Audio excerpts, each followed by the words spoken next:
Hi, happy Sunday to you all. It's Mike Barltrop here again from WhatBinder.com with another one of our book talks. Today our book talk is going to be teacher-oriented. We are looking at Hacking Digital Learning Strategies, 10 Ways to Launch EdTech Missions in Your Classroom by Shelley Sanchez Terrell. This book is part of the Hacking Learning series. The Hacking Learning series is one that I've actually been really impressed by lately. I have a number of their books, and all of them have been incredibly influential. You can't get through one of these books without having a number of different tags and ideas worth sharing. And that's really important because so often educational books are all about theory and not about practice. So without saying much more about that, we're just going to jump right into this. This is on page 109 here, okay? Page 109. It's an idea for how you can transform your digital learning environment. Now, ideally, we're all doing differentiated project-based learning tasks already. And for those of us who are, all you need to do is transform student observations into an interactive field guide. That alone sounds really interesting, right? Well, I'm going to read you what it says about that. Professional scientists and researchers publish their findings, and they provide people with a greater understanding about their communities of the world. Their findings are the stepping stones to support other research projects that aim to answer questions. Your citizen scientists, your students, will publish their findings in an interactive digital field guide to urge individuals to take a deeper look at their subjects and see them in a whole new light.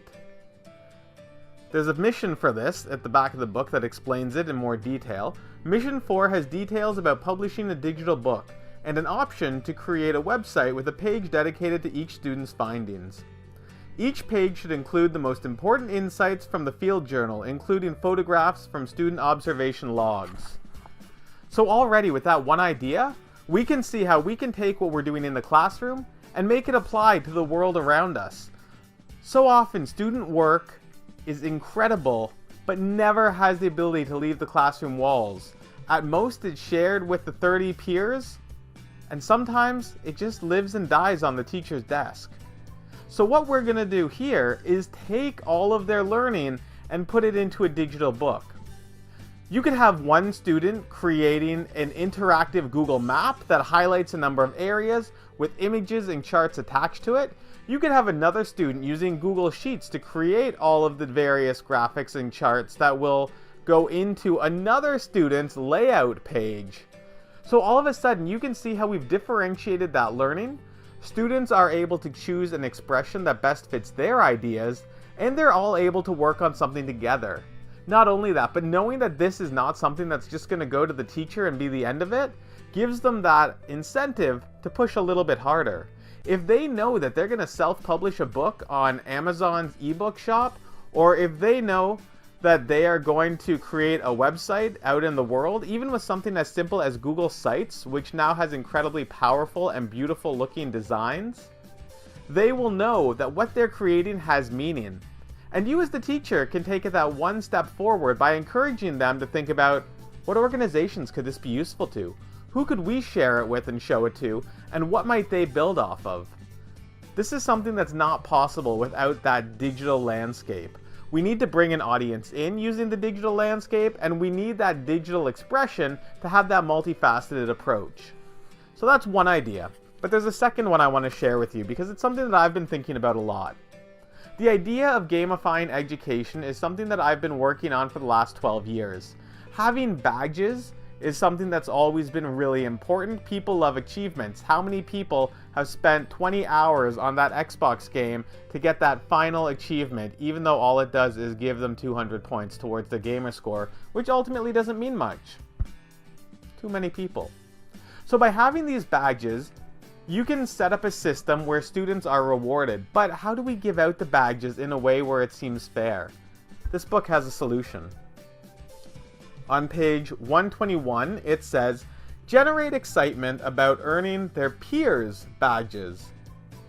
Encourage students to earn as many digital badges as they can, and set a minimum requirement for the quantity that they can earn by the end of the month or the semester. If you wish, students can nominate their peers to earn badges. To nominate the student, they will complete the same submission form that is the entry for a nomination guideline. So students are co-constructing the criteria, and students are the one giving out these badges. Now, there might be a concern that students are only going to be putting their friends forward, but that's where you have that rationale piece.